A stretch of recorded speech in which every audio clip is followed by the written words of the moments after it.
Good evening, ladies and gentlemen, and welcome to Heti TV's foreign language news broadcast. My name is Peter Gardosh, and first, for the news in English. Israeli Prime Minister Benjamin Netanyahu, a day after the army mistakenly shot dead 3 hostages held in Gaza, had a press conference with 2 other members of the war cabinet, Defense Minister Yoav Gallant and Defense Minister Benny Gantz, after the outcome of Saturday's meeting. Citizens of Israel, we are fighting a war for our very existence, a war in which we are committed to continue to fight until victory, despite international pressure and the unbearable cost of losing our beloved sons and daughters. The state of Israel mourns the tragic deaths of 3 of our hostages. The soldiers believed the 3 Israelis who were waving white flags and shouting in Hebrew were Hamas terrorists and shot them dead, following a dramatic announcement by the military spokesman that shocked the country. Despite continued pleas from the families of the detainees, the Prime Minister stood by his previous position, saying a strong, sustained and enduring military campaign is the only way to destroy Hamas and secure the release of the prisoners in Gaza. The IDF claims that it has carried out a new wave of strikes against Hezbollah sites in southern Lebanon in response to attacks on the border. A fighter jet and the attack helicopter hit several buildings used by Hezbollah, and a drone struck an operational group. Meanwhile, another aircraft and a tank hit weapons and Hezbollah observation posts, the IDF said. An IDF tank also bombed a launching site in southern Lebanon after a shell was fired at the Mount Dov area, the IDF reported. Several rockets were also fired at the Rosh Hanik area, the IDF said. No casualties were reported in recent Hezbollah attacks. Israel cannot win its war against the Islamist terrorist organization Hamas if its operations destroy any chance of peaceful coexistence with the Palestinians, the British and German foreign ministers said this in a joint article published on Sunday, calling for a sustainable ceasefire. They also say that Hamas cannot be considered a partner for peace. In a letter published in the British newspaper, David Cameron and Annamela Baerbock state that Israel has the right to defend itself and to eliminate the threat posed by Hamas, but must respect international humanitarian laws and distinguish between terrorists and civilians. Cameron and Baerbock said a two-state solution requires both sides to feel safe in each other's neighborhood. However, extremist settlers in the West Bank are trying to thwart all efforts to do so by forcibly evicting Palestinians from their homes, the 2 politicians write. Russian President Vladimir Putin on a TV program on Sunday called U.S. President Joe Biden's claim that Moscow could attack NATO utter nonsense. I think that President Biden understands this. It is just a figure of speech to justify his misguided policy in the Russian relationship, Putin told this to Russia One channel in Moscow. Russia has no reason, no interest, neither geopolitical nor economic, political or military interest to launch a war against NATO countries. We have no territorial claims against each other. We do not wish to worsen relations with them. We are interested in improving relations, he stressed. And finally, for the weather, clouds may increase slightly in the evening, with showers expected in several areas. Tomorrow, a cold front will bring a change in our weather. The temperatures will average around -4 to +2 degrees Celsius in the morning and 4 to 9 degrees Celsius in the afternoon hours. For further news, please visit our websites at www.hetitv.com or breuerpress.com. Thank you for your attention. So much for the news in English, and now for the news in German.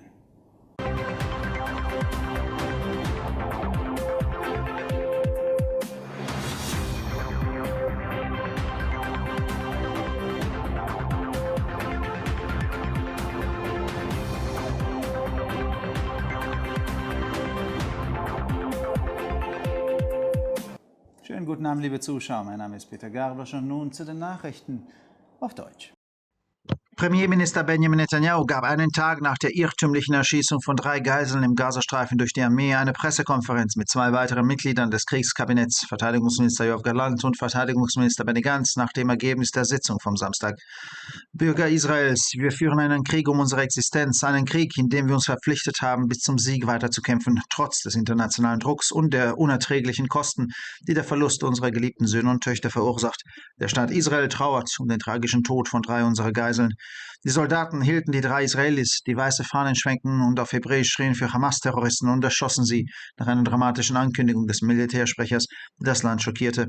Trotz anhaltender Bitten der Familien der Gefangenen blieb der Premierminister bei seiner bisherigen Position.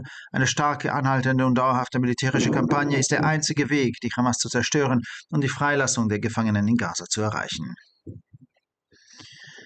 Die IDF haben nach eigenen Angaben als Reaktion auf die Angriffe an der Grenze eine neue Welle von Angriffen auf Einrichtungen der Hisbollah im Südlibanon durchgeführt.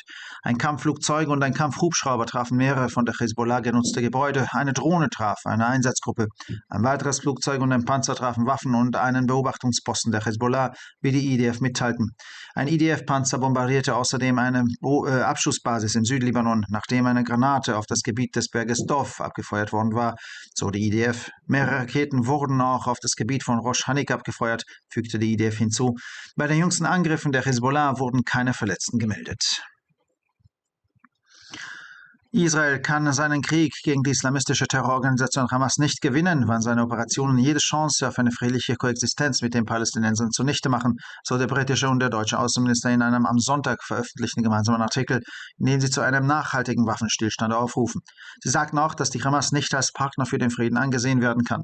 In einer britischen Zeitung veröffentlichten Brief erklärte David Cameron und Annalena Baerbock, Israel habe das Recht, sich zu verteidigen und die von der Hamas ausgehende Bedrohung zu beseitigen, müsse aber das humanitäre Völkerrecht achten und zwischen Terroristen und Zivilisten unterscheiden. Cameron und Baerbock erklärten, eine Zwei-Staaten-Lösung setze voraus, dass sich beide Seiten in der Nachbarschaft des jeweils anderen sicher fühlen. Extremistische Siedler im Westjordanland versuchen jedoch, alle diesbezüglichen Bemühungen zu vereiteln, indem sie die Palästinenser gewaltsam aus ihren Häusern vertreiben, schrieben die beiden Politiker. Der russische Präsident Wladimir Putin bezeichnete am Sonntag in einer Fernsehsendung die Behauptung von US-Präsident Joe Biden, Moskau könne die NATO angreifen, als völligen Unsinn. Ich denke, dass Präsident Biden dies versteht. Es ist nur eine Redewendung, um seine fehlgeleitete Politik in den Beziehungen zu Russland zu rechtfertigen, sagte Putin dem Sender Russia 1 in Moskau. Russland hat keinen Grund, kein Interesse, weder ein geopolitisches noch ein wirtschaftliches, politisches oder militärisches Interesse, einen Krieg gegen die NATO-Länder zu führen. Wir haben keine territorialen Ansprüche gegeneinander. Wir wollen die Beziehungen zu ihnen nicht verschlechtern. Wir sind an einer Verbesserung der Beziehungen interessiert, betonte er.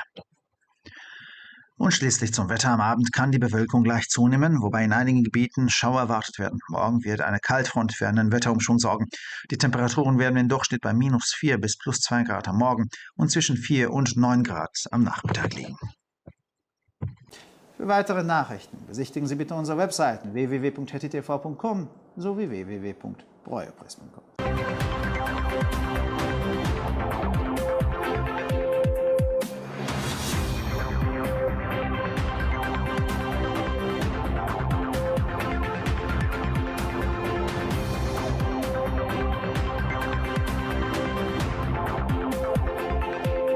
ערב טוב, גבירותיי ורבותיי, שמי אדם ברויר זאבי, ואלה הם החדשות בעברית. ראש הממשלה בנימין נתניהו יממה לאחר שהצבא ירה בטעות ב3 בני ערובה בעזה, קיים מסיבת עיתונאים עם 2 חברים נוספים בקבינט המלחמה, שר הביטחון יואב גלנט ובני גנץ, לאחר צאת השבת. אזרחי ישראל, אנו נלחמים מלחמה על קיומנו, בה אנחנו מחויבים להמשיך במאבק לניצחון, למרות הלחץ הבינלאומי והמחיר הכבד מנשוא של אובדן בנינו ובנותינו האהובים. מדינת ישראל אבלה על מותם הטרגי של 3 בני הערובה שלנו, אמר נתניהו. החיילים סברו כי 3 הישראלים שהניפו דגל לבן וצעקו בעברית הם מחבלים של חמאס, ולכן הם נורו, ולאחר מכן ההודעה הדרמטית של דובר צה"ל זעזעה את המדינה. למרות ההפצרות המתמשכות של משפחות האסירים, דבק ראש הממשלה בעמדתו הקודמת, לפי מערכה צבאית חזקה ומתמשכת היא הדרך היחידה להשמיד חמאס ולהבטיח את שחרור האסירים בעזה. צה"ל הודיע כי ביצע גל נוסף של תקיפות נגד אתרי חיזבאללה בדרום לבנון בתגובה לתקיפות בגבול. מטוס ומסוק רב פגעו במספר מבנים ששימשו את חיזבאללה ומזל"ט פגע בקבוצה מבצעית. בינתיים כלי טייס וטנק נוספים פגעו בנשק ובעמדת תצפית של חיזבאללה, כך נמסר מצה"ל. טנק הפציץ גם אתר שיגור בדרום לבנון לאחר ירי פגז לעבר אזור הר דוב, כך נמסר מהצבא. כמו כן נורו מספר רקטות לעבר מרחב ראש הנקרה. לא היו דיווחים על נפגעים בתקיפות האחרונות של חיזבאללה. ישראל לא תוכל לנצח במלחמתה נגד ארגון הטרור האסלאמיסטי חמאס אם פעולותיה יהרסו את הסיכוי לדו-קיום בשלום עם פלסטינים, כתבו שרי החוץ הבריטים והגרמנים במאמרם המשותף שפורסם ביום ראשון שקורא להפסקת אש בת קיימה. יחד עם זאת הם קובעים כי חמאס אינו יכול להיחשב שותף לשלום.